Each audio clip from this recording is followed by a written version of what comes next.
Okay, welcome. We are honored to spend time with you today.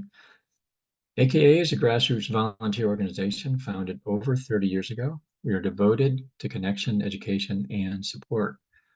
AKA welcomes all members of the adoption and foster communities, professionals, as well as the adjacent communities, donor-conceived, and DNA discoveries. AKA believes great benefit comes from sharing with and learning from all members of our community together.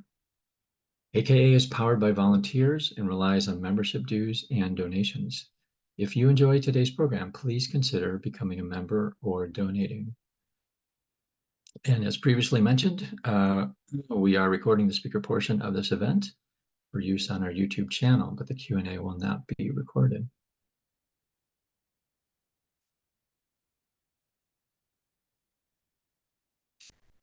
Though we do our best to bring attendees content that aligns with AKA's mission and philosophy, the views of the speakers do not necessarily reflect those of AKA.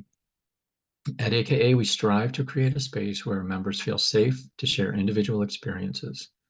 Opinions and perspectives may differ. We ask everyone to listen and respond respectfully to each other. And a note about self-care, these calls may provide sensitive or triggering information, so we remind everyone to take good care of themselves.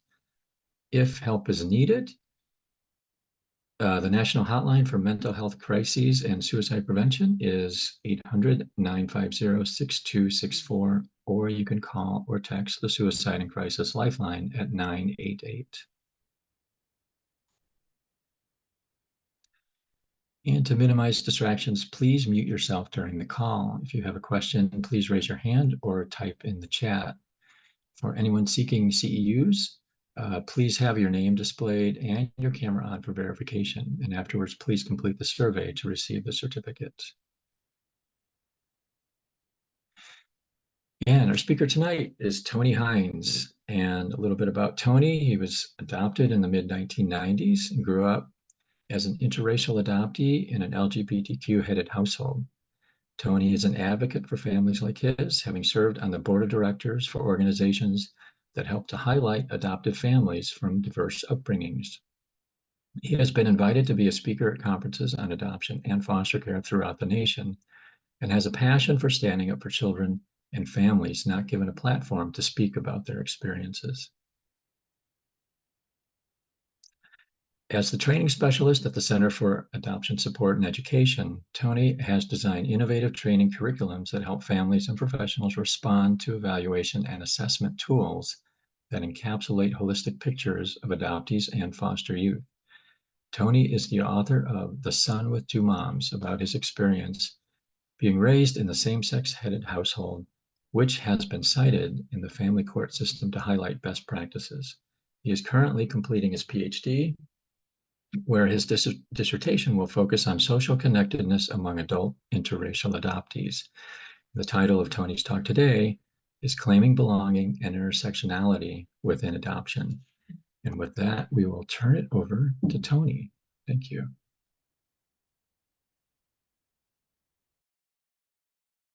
Thank you so much, Bruce, and pleasure to be here with you all this evening.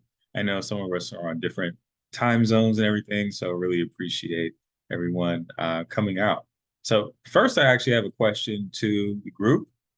I'm curious as to, you don't have to introduce yourselves by, name and long story like that, but I would like to know who here is an adoptee or has experienced the foster care system or is an adopted parent or is just interested in the topic of adoption generally. So if you could just drop in the chat, adoptee, adoptive parents, former foster youth, etc. That would be really great. I see Sarah. Very nice to see you, Sarah. And Sarah sees interracial. Yes, and please feel free to add if you're an interracial adoptee. Isha added adoptee as well. Catherine adoptee. Yvonne, nice to see you here as well. Adoptee. And you don't have to participate if you don't want to, but always love seeing those things light up in the chat. Seeing WKJ, Kathy, late discovery adoptee, Bill adoptee, Beth adoptive parents. I see you, Beth. Stacy adoptive parent and therapist. Excellent. Amy adoptee, and Kathy adoptee and therapist to other adoptee. Jean adoptee. And so, yeah, I'm seeing a lot of adoptees in the audience, which is, heartwarming. I know that this is an adoptee-centered space, and I'm really thankful for spaces like this that exist, and for AKA for putting on spaces like this for us to come to share not just our stories, but how we're feeling about them, and to be able to reflect upon how we're feeling about our stories. And Isha added multicultural adoptee from India. Thanks so much for adding that, Isha. So great, great. So as Bruce was saying, the title of our talk tonight is Claiming Belonging. So I'll go right ahead and share my slides. So I'll go ahead, I'll probably talk for the next 40 to 50 minutes or so, and I'll try to leave at least 30 minutes for Q&A, questions and answer at the end. And please, if any questions kind of pop into your head as I'm talking, drop those into the chat, and I'll make sure to circle back to those questions during our Q&A portion.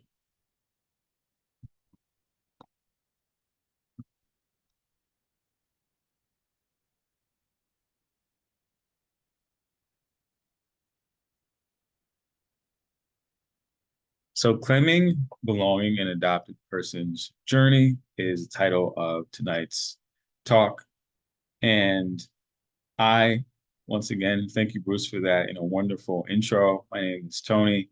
I am the training specialist at CASE, the Center for Adoption Support and Education, where I design webinars for families on attachment, grief and loss, interracial adoption, the importance of birth-family connection, among other items. And CASE as an organization is a mental health organization devoted to best practices in adoption. And we also serve adoptive families and have lots of therapeutic tools for families to engage with. So if you want more information about CASE, feel free to visit www.adoptionsupport.org. So why did I choose this title? Why did I choose, claiming belonging? So Hannah and I had a discussion, and full disclosure, she asked, what would you like the title of this talk to be? And I even changed it slightly from what it is listed here. So I realized that. But she asked me, what do you want this title to be? And I was thinking, and it just came to me, claiming belonging. And that was because for myself, for a long time, I felt like as an adoptee, as an interracial adoptee, as an adoptee of same-sex parents, I felt like I couldn't really claim important pieces of myself. I couldn't claim having siblings because I didn't grow up with my siblings. I grew up an only child. I grew up knowing one of my birth siblings, but she's 9 years older than me. We didn't really have a very tight relationship. We saw each other from time to time, maybe half a dozen times a year. But I didn't feel that we had the type of relationship that made me kind of feel authentic as a brother, and her as my sister. And so even when she called me, little brother, it felt really good for her to say that to me. But I didn't feel in my heart and my soul that I could fully claim having a sibling. And when I got a little bit older, I learned that I had another sibling, that I have another sister out there who's also an adoptee, who was actually the product of a closed adoption, who I still don't really know much about besides her name. And so whenever people ask me, how many siblings do you have? I always pause for a second because I want to say one, and then I remember, oh, two, I have two siblings. And so it's something that I've struggled to claim. And because of that, I don't feel sometimes a sense of belongingness related to those sibling relationships. I remember one time one of my good friends was arguing with his sister, and I was there and I was witnessing it, and I said to them, "Come on, let's calm down. We're family, your siblings. Just relax." Basically, it was getting pretty heated, and she said to me, "Tony, you don't know what it's like to have a sibling. So you don't understand this relationship. You don't understand that this is what siblings do with each other, that we argue and fight and fuss. You don't get that." And she knew that I was an adoptee. She knew that I did have siblings. But she was saying that, well, you don't really have siblings, though. You don't really have siblings in the way that I have my brothers. And therefore, you don't get this. Therefore, you don't get to claim understanding what it's like to be in this particular community, a community of somebody who has a sibling. And so then I don't remember, I said something back, but it wasn't very significant. It wasn't something that I felt like was so smart or held a lot of weight, or something that denoted that I really felt this sense of being able to claim my belonging in that moment and claim that, you're wrong. I actually do have a sibling. And I may have not been raised with my sibling, but I do understand sibling relationships. In the same vein, because I didn't feel like I could claim being a sibling, I also sometimes feel disconnected from being an uncle. I have two nephews and a niece, but because my sister and I don't have the best relationship, we have a distant relationship, I don't have kind of this feeling of how I feel an uncle should think, feel, and exist in the world in relation to his nieces, in relation to his nephews. I feel disconnected from that particular identity in the same way that I sometimes feel disconnected from that kind of sibling relationship. And it goes hand in hand.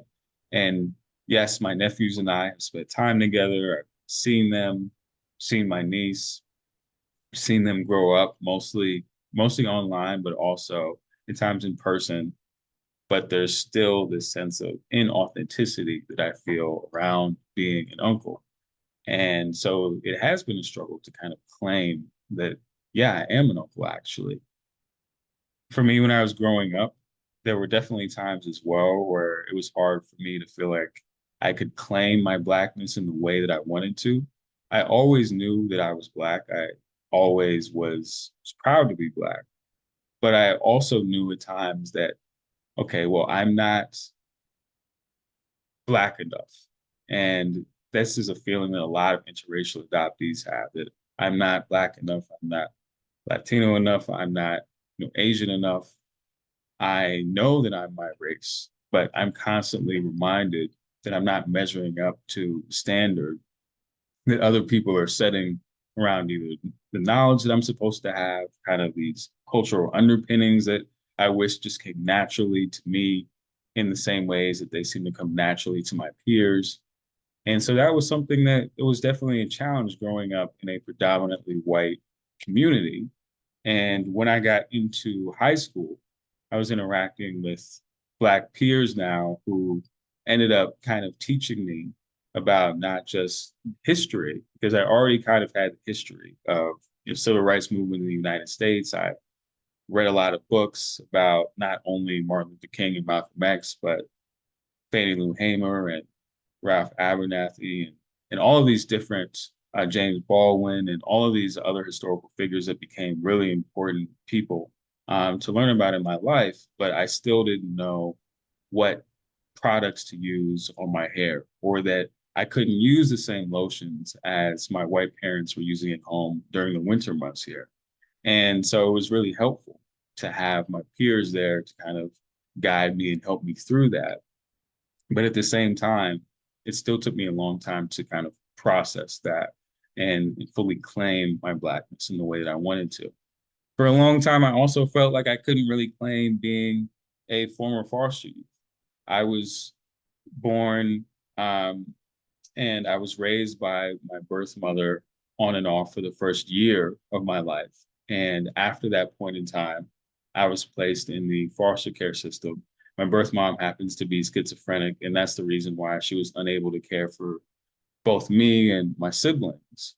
And the idea was supposed to be that after a certain amount of time that she was going to come back and she or my grandmother was going to raise me, and that I wasn't going to remain in the foster care system and that I wasn't going to be adopted either.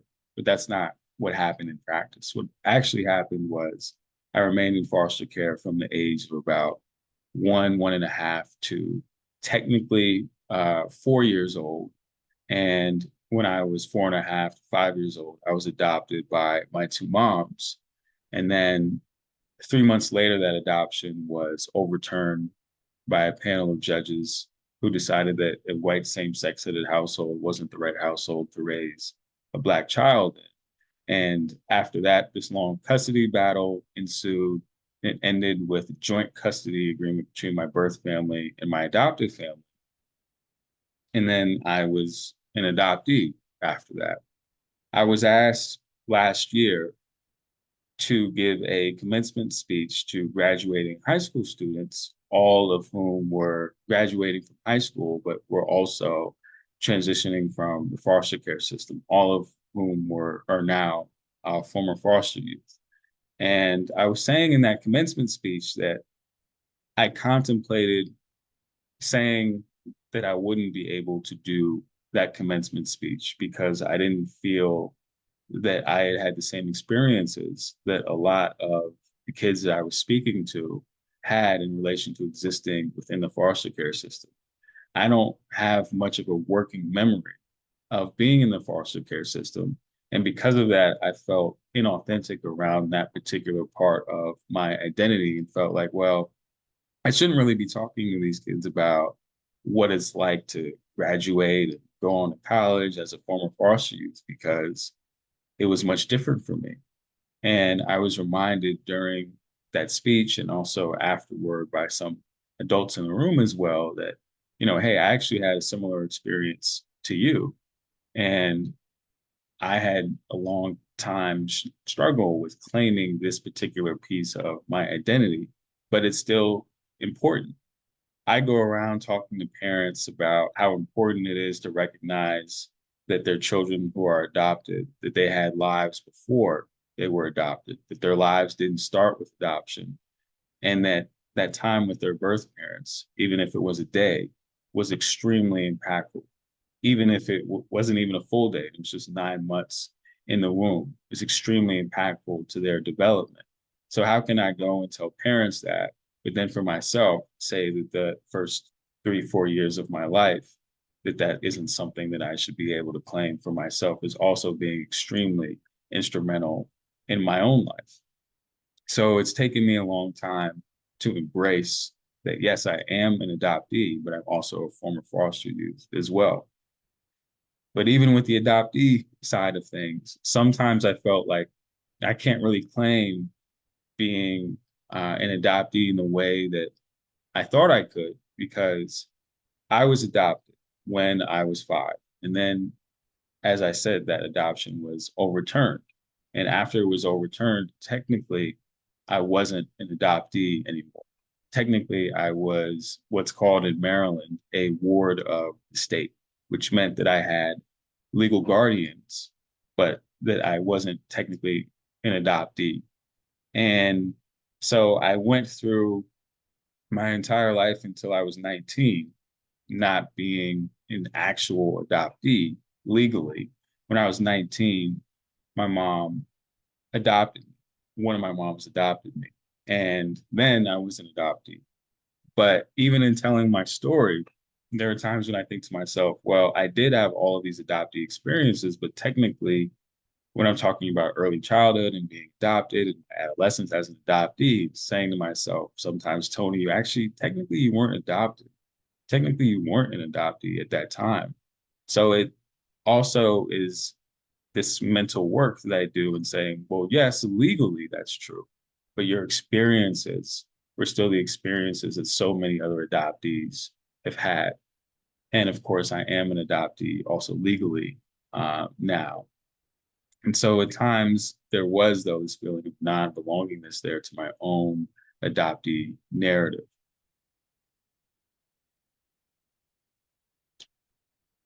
So I wanted to talk about how the system of adoption makes it harder for us as adoptees to claim our belonging. So one thing that the system of adoption does, as a lot of us know, is it tells us to be grateful. It tells us that, well, you should be grateful to be adopted. You could have been in a worse situation. You could have been growing up with your schizophrenic mother, and she could have been outside of the house all the time, and you could have been in danger. You should feel grateful that that didn't happen to you and that you can just be in this adopted space where you didn't have to go through that without acknowledging the pain, the loss that comes with being separated from our birth families, but also the pain that comes with growing up in an adopted household and knowing that we're different and knowing that people don't understand our difference a lot of times. And also knowing that we're told, even while we're feeling that people don't understand our difference, even when we're being told that, even when we are experiencing people not understanding our losses, at the same time, people are also telling us to be grateful. And that's difficult because it creates a scenario where we're thinking to ourselves, well, I don't really feel grateful necessarily, a lot of us, to exist in this space of ambiguity, in this space of longing for a connectedness that was taken or that I was separated from, and that people around me don't seem to get or understand. But I don't feel comfortable saying that because people are telling me that I should be grateful. And for some of us, it's, well, should I be grateful? Maybe I should be grateful. And so it's confusing. It's confusing to our brains a lot of times, and it makes it harder for us to claim our belongingness to our adopted families, to our birth families, to our sense of self, because our sense of self is being pulled in all of these different directions because of the grateful narrative cast about with this wide net when it comes to adoption. It also tells us, the system of adoption, that our adopted families are enough. And by that, it's, well, you were in a bad spot before. It goes hand in hand with that grateful narrative. You were in a bad spot before, but now you're in a better spot because your adopted family has adopted you, and they're going to be enough for you. And they're going to be a family that loves you. We hear so often, we need to find children loving homes, which is kind of saying at the same time, okay, that they weren't in loving homes before. Because we can be in loving homes that are still problematic homes, and they can still be loving homes that are problematic or even that are dangerous at times. And in some cases, those previous loving homes weren't dangerous. And in some cases, children were removed from the homes of their birth families in unjust ways.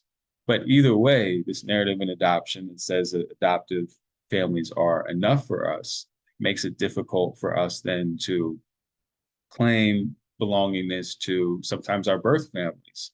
Because if our adoptive families are enough, then why would I feel the need then to claim belongingness to my birth family?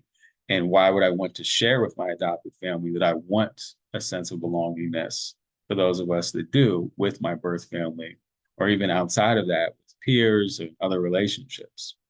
The system of adoption also demonizes our birth families kind of by that same token there. Says that, well, they did a bad job, or they don't deserve rights. I've heard social workers say, this birth family doesn't deserve the right to raise their child. They don't deserve to be able to see their child. So it demonizes our birth families in ways that makes us think to ourselves, well, if my birth family is bad, does that mean that I am also bad? Or does that mean that I should distance myself from them? What does that mean for me? Does that mean that if I want to be connected to them, that I should kind of keep that a secret because society sees them as bad? We want to attach ourselves in society typically to winners, to good people, to people who are successful, to people doing great things. Birth families, when it comes to adoption, are not seen as that and are often seen as the opposite. And so it means for adoptees, a lot of times, even if we do want to connect with our birth families, that, and connection can mean just even in thinking about them, that we're discouraged from doing so. And it makes it harder for us to claim belonging to them. And for some of us, it also means that we may demonize our birth families ourselves. We may say to ourselves, well, they are bad. They did do bad things, and look at them in these black and white ways. And I don't want connection with them ever. And later in life, that's often something that's difficult for us to continue to process as we move into shades of gray around our birth families as we get older. System of adoption also tells us that race and racism aren't big issues for us or our families.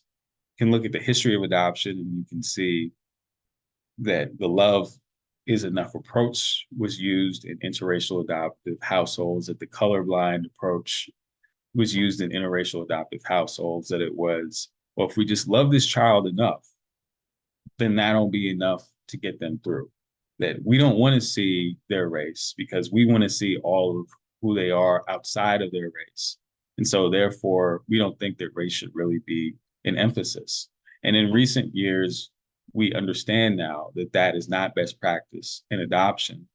But at the same time, I do trainings like this all the time. I listen to trainings on interracial adoption. And a lot of times you hear a lot of stuff about the importance of racial mirrors, meaning the importance of having people in adoptees communities that look like them, that reflect their cultural histories. You hear about the importance for families of recognizing that they're multiracial families.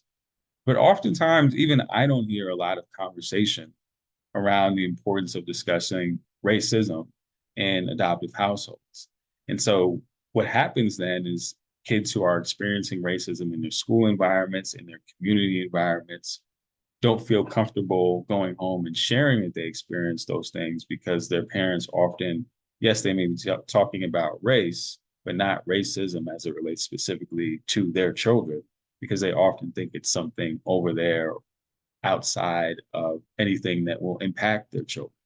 And so that creates this really uncomfortable feeling for adoptees existing in these multicultural homes and feeling that, well, I can't claim all of what my experience is, even because claiming it would mean that I would feel the need to talk about it. So instead, I'm going to bury it for now, or I'm going to bury it at least and talk to people who more readily reflect my cultural, racial, ethnic background, which is why so often we see amongst interracial adoptees that there's this awakening that they have when, well, when they're 18, 19, 20 years old, when they're usually living more independently from their parents and they're able to choose their environment. They're able to choose to be around people who they feel a greater sense of belonging with and to a lot of times.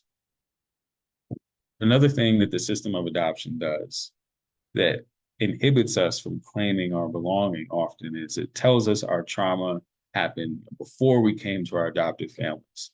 You experienced early childhood trauma, and your adoptive family's role is to work with you on processing the trauma that you experienced before you got to our families. That's something that I see therapists doing when talking about adoption. That is not best practice because as adoptees, we know that we experience trauma in our adoptive households. We experience trauma not just from outside factors either during time in our adoptive households. We experience trauma sometimes from our adoptive parents ourselves. Adoptive families aren't devoid of parental abuse, for example. Adoptive families aren't devoid of racism. I've heard of interracial adoptees who have told me that when they were growing up and their mom got angry with them, they would say, "You better act right, or we're going to send you back to China." And this was a Korean adoptee, and their mother was telling them, "We'll send you back to China." So kind of layered racism there. And I've heard from other adoptees who've experienced racism from their adoptive parents or who've experienced adoptive parents talking negatively in general about birth family, or adoptive parents who exhibit, microaggressions when they're speaking to their children surrounding these racialized issues, or families where adoptive parents are supportive, but relatives in the adoptive family are racist or classist or sexist, or are people who demonize birth family and are bringing about, additional layers of trauma onto the bodies of adoptees. It makes it difficult to claim our belonging as adoptees because we're told that we should already have gotten over the trauma that we've experienced because we've worked with you on your early childhood trauma before you got to us. There's not that acknowledgement there though of processing the trauma that I'm experiencing now or that I experienced after I came to be adopted in this family structure. So when we claim belonging, so for me, claiming belonging means claiming it every day or every week, basically just making an attempt to claim it and to claim it in different ways. So claiming belonging is this broad, kind of abstract thing. For me, claiming belonging this week might mean claiming my belonging as a sibling, for instance, and claiming that identity, claiming that I am a brother, and that no one can tell me that I'm not a brother to anyone else and take that away from me. That's something that is mine. That's something that I'm always going to have. Even if my sister and I never talk again, it's something that I will always have and be able to claim. Claiming belonging doesn't mean that we always feel successful doing it. It means that we're trying to. It means that we're trying to do it because it helps us exist in all of who we are and sometimes realize pieces of who we are that we didn't realize before. But it's harder to claim our belonging when we're not in conversations with ourselves about what losing a sense of belonging looks like for us. Sometimes losing a sense of belonging means not staying connected to our peers. Sometimes losing a sense of belonging for us means that we're not feeling connected to our adoptive families. Sometimes losing a sense of belongingness for us means not feeling that we feel comfortable in adoptee spaces. That some of us feel like, well, I don't really feel comfortable claiming belonging with adoptees because Tony, you've gone through different things than I've gone through, and my upbringing was more straightforward in this way or that way, or I lived in a completely different community. My adopted experience is so much different from other people, or you're an interracial adoptee and I'm a same race adoptee, and I experienced some hardships and things, but it wasn't as bad or this or that. And sometimes as adoptees, we get into the oppression Olympics, if you will, that is not healthy for us. So all of us experience those adoptees, separation, grief, and loss related to being separated from our birth families. So all of us don't need to necessarily get along or be in community with each other, but we shouldn't feel as though our experience is in any way lesser or less of a challenge than other people's experiences. Because when we do that, we often begin to fall back from other people generally. And it doesn't always just have to relate to adoption. It can be people in general who are feeling that way about who we pull back from because we feel like, oh, well, I'm not going to be able to get them. They won't be able to get me. And so I'm just going to pull back from this relationship. So it's recognizing that that makes it harder for us not only to sustain those relationships, but it also makes it harder for us to, claim that I did have challenges in my life, claim that I'm still an adoptee. I had one adoptee, a friend of mine, tell me that she no longer felt that she was an adoptee anymore because she had lost both of her parents in back-to-back years. Both of her parents had been sick with different illnesses and passed away. And after they died, she said, well, I don't really know who I am related to my adoptee identity anymore because my parents aren't around. So I'm never seen with them anymore.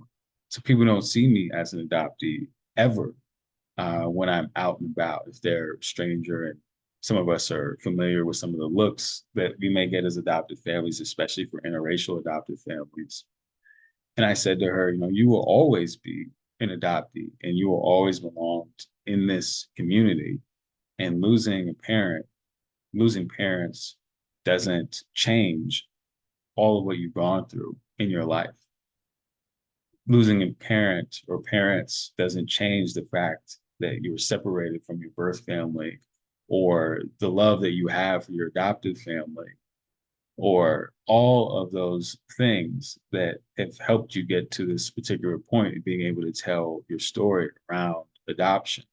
But that's a struggle for us. When we lose our adoptive parents, sometimes that also can trigger this, you know, change in our being able to claim our belonging, even around our adoptee identity. So it's really looking at these items, these things that really impact us when it comes to how we're feeling about losing a sense of connectedness with the world around us and with our own sense of belonging. Another thing that I wanted to just say is that, you know, it's okay to feel depressed about being adopted. And I'm not sure that I've seen that said like in an article, in a title. I don't feel that it's the coziest title to put somewhere. And I put that there because it's a reminder for myself that, you know, sometimes I feel depressed. Sometimes I don't feel the best. I think as a trainer and as a researcher and as someone who's written a book about his life, I've had adoptive parents come up to me and say that, you know, Tony, I hope that my son is just like you when he grows up.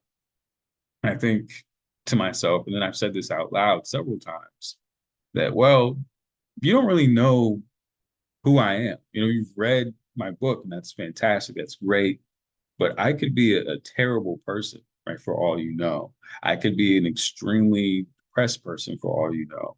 But because I have somewhat in this, you know, space, more of a public facing image to you, you think that my story, where I am, is a version of success, of an adoptee success narrative, and that therefore I must be feeling good, I must be at a great place. And yes, that's true on certain days that I do feel good on certain days, but on other days I do still feel depressed around being separated from my birth family, around I lost one of my adoptive parents to cancer, around kind of the disintegration of my sibling relationship with my sister. And I don't feel that those are things that I need to feel that I have, quote, you know, healed over. I hear a lot of talk nowadays about the importance of healing as people in general, but also with relation to adoption, that adoptees, we need to heal, we need to heal. And part of me is like, well, why? I mean, yes, it's important to process in healthy ways how we're feeling. But when we have a parent that has died, I don't feel that typically we say to that person, that non-adopted individual that's had a parent that's passed away, you know what, John, your dad passed away 10 years ago. It's time to heal. It's time to heal over that loss. You know, I'm not saying you move on, but you need to heal that loss.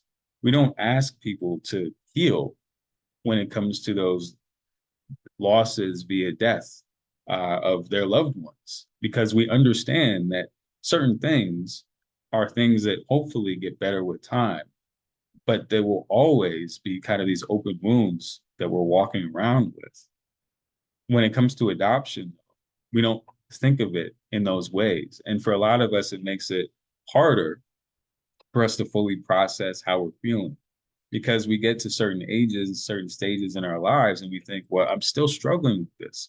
Why am I 50 years old and I'm still struggling with missing my birth mom or with missing difficult pieces of information that I don't have about my life. I still feel bad about that, even though it's been all of these years. And some days I'll feel really good, and even some months I'll feel really good, and then all of a sudden it'll hit me. What's wrong with me? And there's nothing wrong. There's nothing wrong with us. There's nothing wrong with feeling sad or feeling depressed around these things. Now, I do think it's important to seek out community spaces like this, therapy, to talk about how we're feeling. And I think that's very healthy and important that we do that. By the same token, though, I don't think that we should be asking people to feel not depressed about losing these vital pieces of their identity in their lives. So it's okay to feel depressed about being adopted. And that goes against that grateful narrative, though. And I think that's also why it's difficult for people to understand that.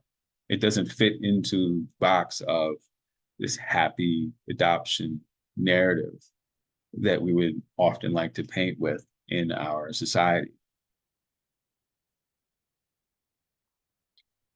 So there's 6 stuck spots. So these stuck spots were developed by CASE, actually Center for Adoption Support and Education.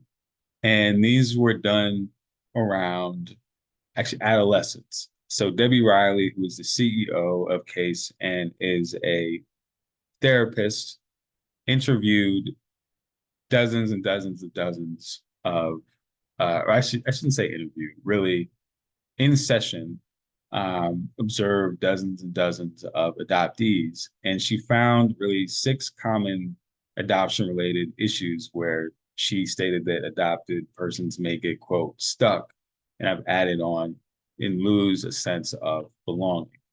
And to be fully transparent, I host a adult adoptee support group with CASE, and we went over the stuck spots last time that we met.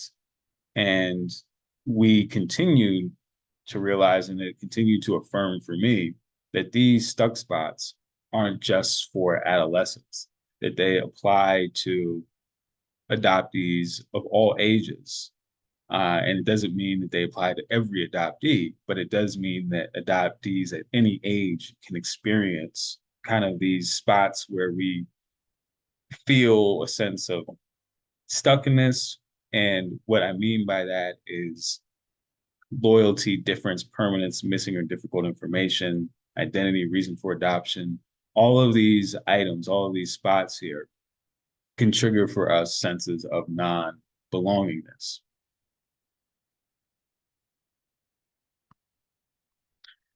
So, for example, when it comes to difference, our differences from our adopted families can make us feel that we don't belong to our adopted families, that we don't belong to our birth families, because we have differences from our birth families as well as our adopted families as well. Missing or difficult pieces of information. So we might not have our birth certificates, we might not have information about the identities of, in my case, for example, my sister who's out there. And so it triggers this sense of non-belongingness to the world in a way. It's, how can I know who I am if I don't know important pieces about who I am? How can I belong in a world when I don't have really important information about my own world? Permanence. Permanence is another one. There was someone who was sharing recently that everything for them stemmed from feeling this sense of non-permanence in their lives. That because they never really felt comfortable in any of their relationships, that they never felt any of their relationships were permanent, it triggered all of these other items, all of these other spots here for them. Loyalty is another one. You know, who should I be loyal to? My adopted family, my birth family.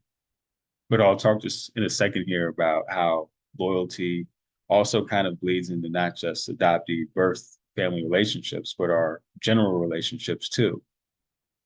Same thing is true of reason for adoption.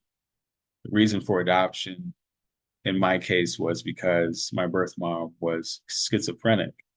A lot of adoptees have situations where they don't know what the reason for adoption even was in the first place. They don't know what the reason for adoption was for their birth families, and their adoptive families haven't told them either. So they're in these spaces where they're feeling, well, I don't really know why my family chose to adopt me, and I don't know why I was placed for adoption in the first place. So I'm kind of, I was unwanted. I was unloved. And that for me means that people didn't want me to belong to their families. And so I'm trying really hard to not feel that, because on a head level, a lot of us have heard stuff like this from said by other people or said in our own internal minds, and we push back and say, well, that's not true. That's not logical for me to think that way. Of course people love me. Of course I have friends. Of course my family loves me. Of course my husband and my kids, love me. But sometimes in our back of our minds, there's still that voice there of feeling unwanted, of feeling unloved, that stems from sometimes that reason for adoption not being clear, or that reason for adoption being something that is very uh, difficult to process for us. So how do we then, claim around those particular quote, stuck spots, right?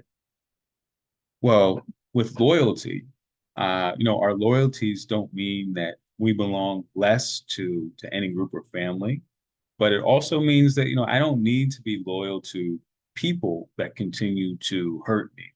We hear, and I'm sure a lot of us have experienced this, that adoptees, a lot of times we're people pleasers. We try to do the best to maintain relationships with others. Sometimes we try to maintain relationships with others, even when they're harmful for us, even when people continuously hurt us. We say to ourselves, well, maybe there's something I did wrong here. I can make this right. I can fix it. I can fix this relationship and we can be okay. We can be friends. Maybe we won't be best of friends, but I can fix this. And that stems for a lot of us from early childhood, yes, in this particular example, and our want for permanence in relationships, because we didn't have that when it came to being separated from our birth families. And we didn't have that a lot of times when it came to even how we were thinking about our adoptive families. A lot of us were thinking of our adoptive families as these spaces of non-permanence. So therefore, when we get to adulthood, we say to ourselves, well, if I have a relationship, if it's a peer relationship, if it's a romantic relationship, then I'm going to try to make this work, even if this person isn't treating me the way that I should be treated. When it comes to adoptive families, if I'm talking to an interracial adoptive family, what I'll often say to them when they say to me, well, we have this one relative and they're saying racist things sometimes, and we've spoken to them about it, but they continue saying, they continue doing these things. And sometimes they even do it around our child. I say, well, it's good that you had a conversation with them about this is not right, this is wrong. And they often say that this is wrong for you to do this around our child. I say, that's all great. But they've continued to do this. So now the education piece has already happened. You've already educated them. What you need to do now is step back from that relative. So it might mean not going to Thanksgiving. It might mean not going on that family trip that your family goes on, because it's not a safe environment for your child to exist in. And I think a lot of us in the audience understand that concept, right? But then when it comes to sometimes our own lives, we don't exhibit that same concept. We don't do that for ourselves when it comes to our own relationships. The people that continue to say hurtful things or negative things sometimes are people that we may educate and tell, hey, this is wrong. I don't like this. I don't like that. But we continue going back to that relationship because we don't want to feel left. We don't want to feel abandoned. We don't want to feel unwanted. And we would feel unwanted if that relationship were to cease to exist for us. But loyalty means being loyal to ourselves. Loyalty means being loyal to our sense of who we are and who we are as people are people that are hopeful that people will treat them the ways that we would like to be treated. And sometimes that means stepping back from those people that continue to hurt us. The reason for adoption, for me, it means that it's okay, kind of in that it's okay to be depressed. Example there, it's okay that the decisions that, the grown-ups in our lives made in our childhoods, that they affect us today. That them not giving us a lot of information about why we were adopted in the first place. That now we're struggling to go to this place and go to that place to try to get more information. That we're struggling to conceptualize, where certain people in our lives might be. That it's okay for us to say to ourselves that, we didn't make those decisions. Others made those decisions. Adults made those decisions about what to tell us, what not to tell us. Adults made decisions around placing us for adoption. Adults made decisions about adopting us in the first place. And those decisions are impacting us. And it's okay for us to claim that and to own that. Identity. So our identities are things that are always evolving, but there are some that are these static identities that no one can take away from us. And we define what those are for us. Society has a role to play in that, but we get to define what those are for us. For me, a static identity is being a Black male in the United States. That's a static identity, meaning that it's not an identity that I will ever shift out of in any way for myself. So for you, it's, what identity is a static identity to you? And what's a fluid identity for you? What's been a fluid identity in your life? Sometimes people's faith has been, for example, kind of more of a fluid identity for them. Sometimes their faith has been a static identity for them. Sometimes it hasn't been an identity at all, right? And so thinking about, again, what identity means for you is important in thinking about claiming your own sense of belonging and realizing that when you're claiming your identity, it's also claiming that others can't say that you're not this or you're not that or take it away from you. But sometimes belonging also, looks like shedding an identity, because some identities that we hold may actually be harmful to us. And I was thinking about this. I was thinking about this example, and this is not a real thing, or at least I don't think it is. But let's just say that there was a society of liars, and the society of liars, they meet every Tuesday, and this is not to reform their lying, right? This is to just exist as we're coming together as liars together every Tuesday, and we're not really doing anything constructive. And one person from this group of liars came and told you, I'm really proud to be a member of Society of Liars, and it's part of my identity. We would probably say, okay, well, that's not the greatest identity status for you to hold. Maybe you should step away and step back and try to shed that particular identity. I think it's kind of harmful to you to hold that identity. And I can't name for any of us what identity might be harmful for us to hold.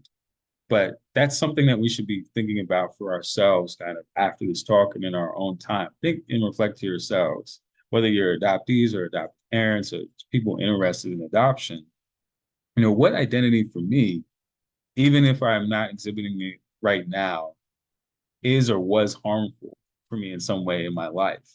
And how did I shed that, or how can I begin to shed that identity? Because in doing that, it really gives us, again, a sense of purpose, of accomplishment, and allows us to evolve and to move into other identities that are helpful for us moving forward. And that's something that sometimes isn't talked about, but it's really important. This shedding identities can lead us to even greater and more important and more impactful, positive pieces of identity for ourselves. difference. Our differences are shared differences. Maybe not with our adopted families, but with someone out there. There's someone who's experienced something like what we've experienced in our lives. And sometimes we never get to meet those individuals. But as adoptees, we often get to be in spaces, at least with individuals who get it, who understand. And so being in spaces like this AKA space and other adoptee kind of centered spaces allow us to feel a collective bond that, unsaid language, the shorthand that we're able to kind of exist in as adoptees. I can say that holidays were hard this year. And I would see that adoptees were nodding their heads because they understand what I mean by that. That's a difference that I possess from peers and other people that adoptees just get. So our difference doesn't mean that we can't claim belonging. No, our difference doesn't mean that we can't find others that have similar differences. And it often kind of allows us to empower ourselves in these areas around claiming belonging because our difference allows us to process the fact that we are different, which gives us a sense of, okay, I've done some work here and I understand that my difference doesn't inhibit me from being able to connect with other people. It just means that I have to maybe be more intentional about the people that I'm connecting with, that I feel connected to. And my difference, of course, isn't a bad thing. It's not a bad thing. Well, I should say, in some respects, it can be sometimes. But for example, being being Black is different from the majority population in the United States. It's obviously not a bad thing. There's an empowerment that one can have also in that difference, and an empowerment that can come from sometimes those more painful pieces of difference when we're sharing how we're feeling with others. So last ones are permanence and missing information. And I want to thank everybody for the chat because I do see it and I can't wait to engage with it. This is the last slide, basically, and then we'll move into Q&A. So I really do appreciate everyone for engaging in the chat this way. So permanence and missing information. So with claiming related to permanence, it's really knowing in our bodies that we deserve permanent, unconditional love, no matter how our journey started. And that's one that I would actually like all of us to remember. If you want to write it down, that's great, because we know that this is true. But sometimes along the way, we forget. Sometimes along the way, we forget that we are deserving of permanent, unconditional love, again, no matter how our journey started. And so that means that that love may come from our adoptive families, from our birth families, from our peers, romantic relationships, mentor-mentee relationships, but that either way, we can feel that in our bodies and that we deserve those feelings to happen in our bodies. And when I say unconditional love, I am talking about the type of love that supports the adoptee in their journey. I'm talking about the type of love that allows someone to suggest an adoptee see an adoption competent therapist, or the type of love that asks someone how they're feeling about their relationship with their birth family today, or the type of love that addresses how they're feeling about their racial and cultural identity, or wants to talk with them about racialized issues and challenges in their lives and in society. Talking about adopted families here who have embraced that their children have two or more families and that that's not a threat to them, right? And it's knowing that going into these new relationships, whether they be peer or romantic relationships, or even kind of these professional relationships, that we hold that in our bodies and in our minds as well. And that the things that happened to us earlier in our lives don't mean, again, that we are unworthy of unconditional, permanent love. So missing and difficult information, it's really important that we sit with our ambiguous losses, meaning that we sit with losses that we just might not get answers for. We might not get answers about who our birth siblings are, in my case. Hopefully, I hope that that will occur. And sometimes we do. Uh, I don't want to call out anyone, but someone in our group was in our adult adoptee support group, and she found answers very recently, really, in relation to her birth family, information that was very impactful and important. So that can happen for us, but sometimes it doesn't happen. And while it's not happening, it's really important that we create community with others to talk about how we're feeling about not getting that information that we would really love to have, whether that be for intercountry adoptees, the town that we are from originally, whether that be the height of our birth father, whether that be genetic medical information about our families that we would really love to have and that's really important for us to have. Acknowledging that that's really hard, to not have that information, and claiming that it's okay for us, again, to acknowledge that that's hard, and that we can still feel a sense of belonging, though, to others around us while all of this is going on. All of these stuck spots, all of them are really about acknowledging how difficult these things are, while acknowledging that just because these things are difficult, it doesn't mean that I can't create a sense of belongingness with others who either understand or get this, or others who are pouring into me in ways that are a net positive for my life. No relationship is going to be great every day, but is it a net positive? Overall, is it positive or negative in your life? And that's an important question to ask ourselves as we consider, how we step into our sense of belonging. For me, it's been important in how I step into my own sense of belonging. And I realize that my own sense of belonging is evolving, just like my identity is evolving. And I've been thankful to have, like I had when I gave the example of speaking at the commencement speech, to have people around me sometimes who remind me, hey, you need to claim that. You are a former foster youth. You need to claim that. You are a brother. You need to claim that. You're Black. You continue to claim that. These are important pieces of not only my story, but also who I am.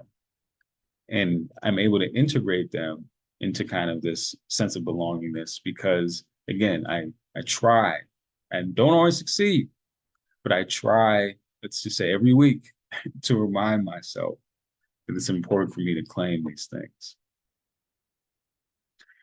So I'll stop it there, and thank you again. And we'll move to the chat.